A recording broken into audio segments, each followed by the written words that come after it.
Hello and welcome to Freedom Watch, your daily dose of raw liberty, streaming online at foxnews.com.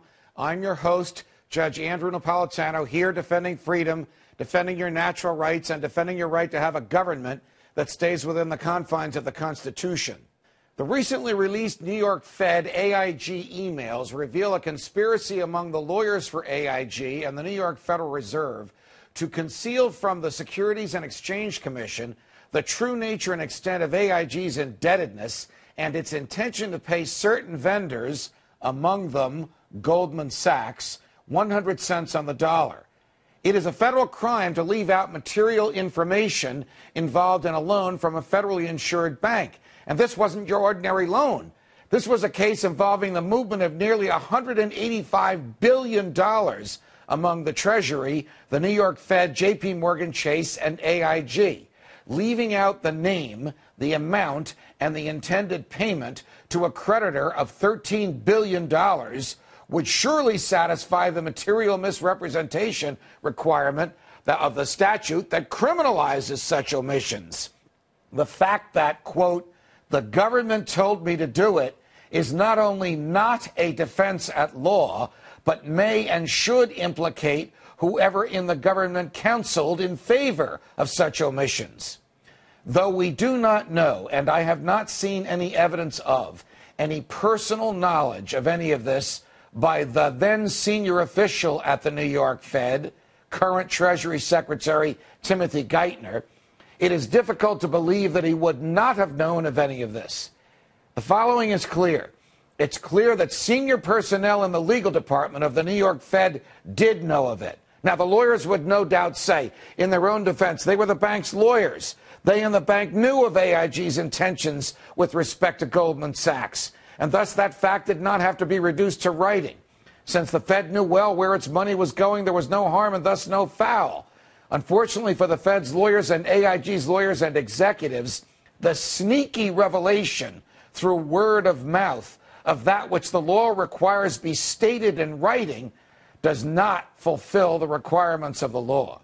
Could it be that the single largest federal bailout in history was procured by fraud in which the feds themselves participated and the government actually counseled in favor of criminal behavior? Only in America. It is now my pleasure to introduce one of America's great defenders of freedom today. Congressman Ron Paul joins us from our nation's capital. Congressman, a belated Happy New Year and welcome back to Freedom Watch. Thank you. Should Tim Geithner be fired, whether he knew or even if he didn't know what lawyers in his name were telling lawyers at AIG to do in a $185 billion deal? Yeah, I think he's earned that. I think anybody who's trying to act responsibly and have a clean slate, he would have to go. You implied that probably fraud was involved in this operation. But I think that's a narrow definition of fraud, and the broad definition of fraud, the whole process, the way the whole system of money is fraud. You know, it's a cartel with fiat money, and they're always taking care of their friends. But, you know, I put out a little release after this happened. I didn't concentrate on Geithner, and I think he is important. And even if he didn't know anything about it, to me it seems like he's irresponsible. He should have known something about it.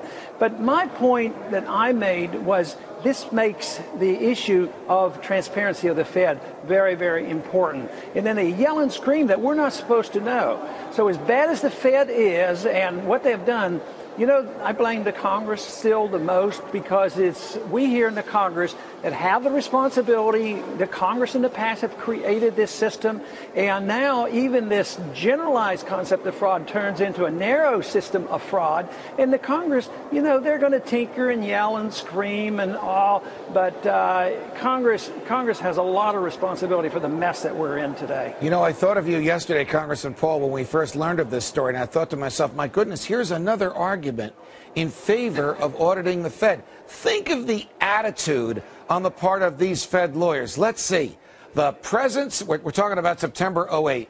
The present Secretary of the Treasury is the former chair of Goldman Sachs. You guys are going to take the money we're giving to you, and you're going to pay Goldman Sachs 100 cents on the dollar, and you're not going to pay anybody else 100 cents on the dollar. Maybe we shouldn't put that in writing. Think of the problems that come about when the government breaks its own laws?